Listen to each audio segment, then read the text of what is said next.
इस वीडियो को देखने के बाद आप समझ पाएंगे कि आलस्य क्या है, यह कैसे पैदा होता है और इसे कैसे खत्म किया जा सकता है। एक बार आलस्य से परेशान एक व्यक्ति गौतम बुद्ध के पास आता है और कहता है, बुद्ध, मेरे अंदर बहुत आलस्य है। मैं इस आलस्य की वजह से अपने जीवन में वो सब कुछ नहीं कर पा रहा जो मैं करना चाहता हूँ। इस आलस्य ने मुझे बहुत परेशान कर रखा है। इसकी वजह से मैं अपने जीवन में उन्नति नहीं कर पा रहा हूँ। कृपया आप मुझे इस आलस्य से छुटकारा पाने का कोई तरीका बताएं। यह सुन गौतम बुद्ध मुस्कुराते हैं और उस आलसी व्यक्ति से कहते हैं, तुम्हें कैसे पता कि तुम्हारे अंदर आलस्य है? उस आलसी व्यक्ति ने कहा, बुद्ध, केवल मैं ही नहीं बल्कि मेरा पूरा परिवार भी यही कहता है कि मैं एक आलसी व्यक्ति हूँ। बुद्ध ने कहा, क्या तुम मुझे इसका प्रमाण दे सकते हो कि तुम एक आलसी व्यक्ति हो? उस आलसी व्यक्ति ने कहा, जी बुद्ध, मैं दे सकता हूँ। बुद्ध ने कहा, फिर प्रमाण दो। उस आलसी व्यक्ति ने कहा, बुद्ध, मैं ये तो जानता हूँ कि सुबह उठना मेरे स्वास्थ्य और मेरे मन दोनों के लिए ही लाभकारी है, लेकिन मेरा आलस्य मुझे सुबह जल्दी उठने ही नहीं देता। बुद्ध ने कहा, अच्छा, परंतु क्या तुम्हें पता है कि आलस्य होता क्या है? उस आलसी व्यक्ति ने कहा, बुद्ध, मुझे ये तो नहीं मालूम कि आलस्य होता क्या है, लेकिन ये जो कुछ भी है बहुत बुरा है। बुद्ध ने कहा, आलस्य एक मानसिक अवस्था है, एक भाव है, एक विचार है जिसे जाने अनजाने में हम इंसान खुद ही अपने अंदर पैदा करते हैं। आलसी व्यक्ति ने कहा, परंतु वो कैसे बुद्ध? बुद्ध ने कहा, पहले तो तुम ये समझो कि हमारे भीतर आलस्य दो कारणों से पैदा होता है।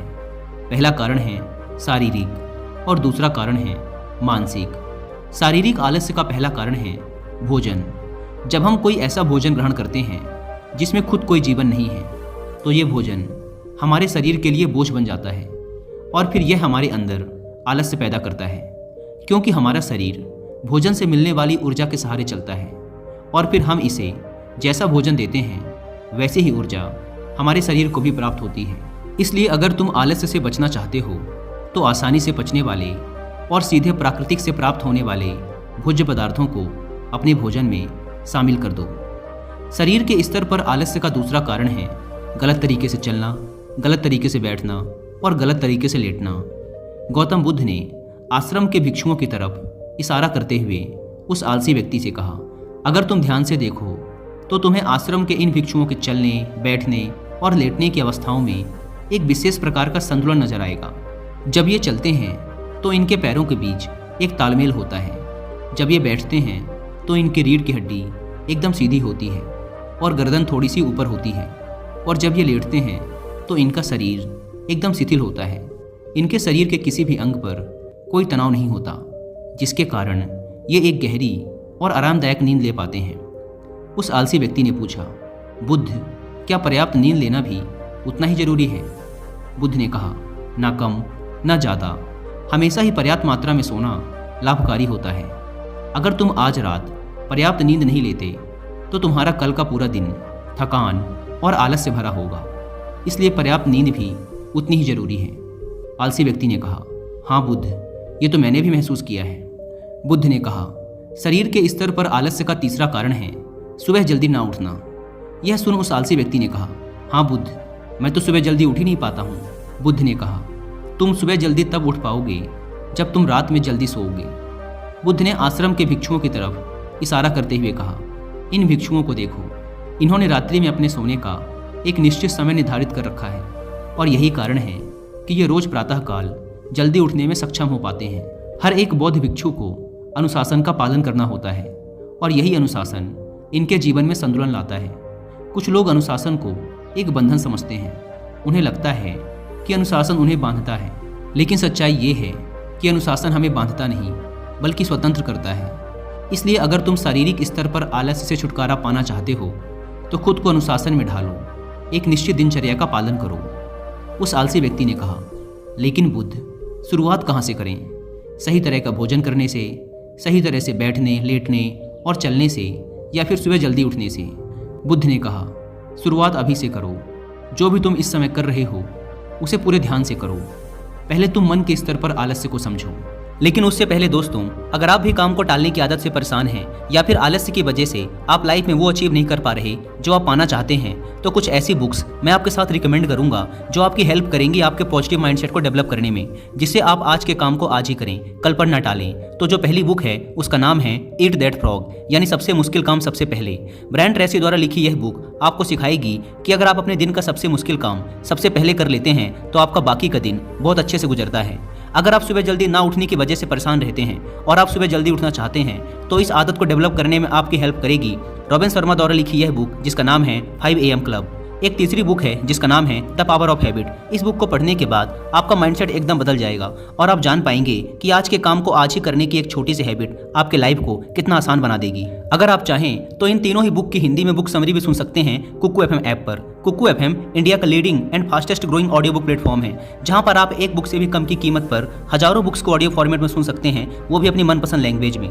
नॉर्मली इसके 1 साल का सब्सक्रिप्शन पड़ता है 399 रुपीज़ का, लेकिन इस अम्बेडकर जयंती के अवसर पर कुकू FM के एनुअल सब्सक्रिप्शन पर 50% डिस्काउंट का ऑफर चल रहा है, इसलिए आप 1 साल का सब्सक्रिप्शन ले सकते हैं सिर्फ 199 रुपीज़ में, अगर आप यूज़ करते हैं कूपन कोड BR50। लेकिन यह कूपन कोड सिर्फ 17 अप्रैल रात 12 बजे तक ही वैलिड है। Link description and pin comment पर दी गई है, आप वहां से ऐप को डाउनलोड कर BR50 कूपन कोड का फायदा उठा सकते हैं। बुद्ध ने कहा, मन के स्तर पर आलस्य का पहला कारण है हमारी पुरानी गलत धारणाएं। जब हम किसी काम के लिए खुद को काबिल नहीं समझते तब हमारे भीतर आलस्य पैदा होता है। अगर हमारे मन ने यह विश्वास कर लिया कि पिछली बार की तरह इस बार भी मैं इस काम में असफल ही होऊंगा, तो उस काम को करने में हमें आलस्य आएगा। जबकि हम खुद को ये नहीं समझा पाते कि पिछली बार और इस बार में बहुत फर्क है। अब हम मानसिक तौर पर वो नहीं हैं जो पहले थे। हमने पिछली हार से बहुत कुछ सीखा भी है। इसलिए मानसिक आलस्य से बचने के लिए सबसे पहले खुद पर विश्वास करना सीखो। मानसिक आलस्य का दूसरा कारण है छोटी सोच वाले और आलसी व्यक्तियों का साथ करना। कई बार ऐसा होता है कि हम खुद आलसी नहीं होते, लेकिन कुछ आलसी और कामचोर लोगों के साथ रहते रहते हम खुद भी आलसी और कामचोर बन जाते हैं। यह सुन उस आलसी व्यक्ति ने कहा, हाँ बुद्ध, ये तो मैंने भी महसूस किया है। बुद्ध ने कहा, तो सबसे पहले आलसी और कामचोर लोगों की संगति में रहना छोड़ो।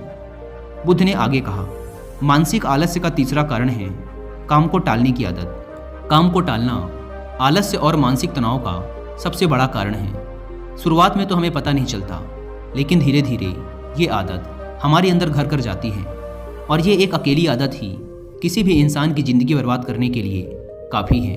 इसलिए जो काम आज किया जा सकता है उसे कल पर कभी ना टालें। बुद्ध ने कहा, मानसिक आलस्य का चौथा कारण है लक्ष्य का स्पष्ट ना होना। मान लो तुम किसी बड़े से रेगिस्तान में फंस चुके हो और तुम्हें जोरों की प्यास लगी है, तब तुम क्या करोगे? उस आलसी व्यक्ति ने कहा, मैं पानी की तलाश करूंगा।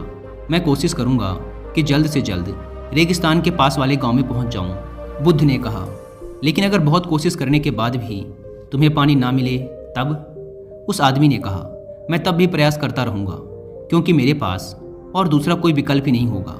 गौतम बुद्ध ने मुस्कुराते हुए कहा, इंसान को आलस्य तभी घेरता है जब उसके पास कोई स्पष्ट लक्ष्य ना हो या फिर उसके समक्ष बहुत से विकल्प उपलब्ध हों। इसलिए लक्ष्य का निश्चित होना परम आवश्यक है।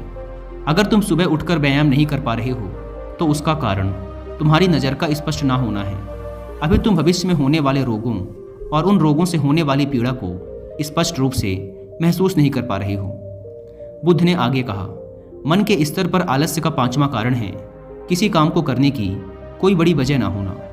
मान लो तुम बहुत से कीमती गहने लेकर एक सुनसान रास्ते से गुजर रहे हो। तुम चलते चलते बहुत थक चुके हो और तुम्हारा बैठने का मन कर रहा है, और तुम एक बड़े से पेड़ के नीचे आराम करने के लिए बैठ जाते हो। तुम अभी बैठे ही थे कि तुमने देखा कि दूर से कुछ डाकू तुम्हारी तरफ भागे आ रहे हैं। तो क्या ऐसी परिस्थिति में भी तुम्हारा आलस्य तुम्हें भागने से रोक सकेगा? नहीं ना।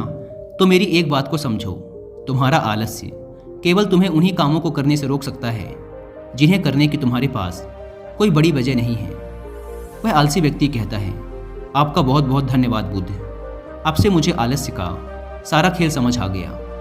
गौतम बुद्ध कहते हैं, मेरी एक बात हमेशा याद रखना, जहाँ स्पष्टता है और काम को करने की कोई बड़ी वजह है, वहाँ आलस्य हो ही नहीं सकता।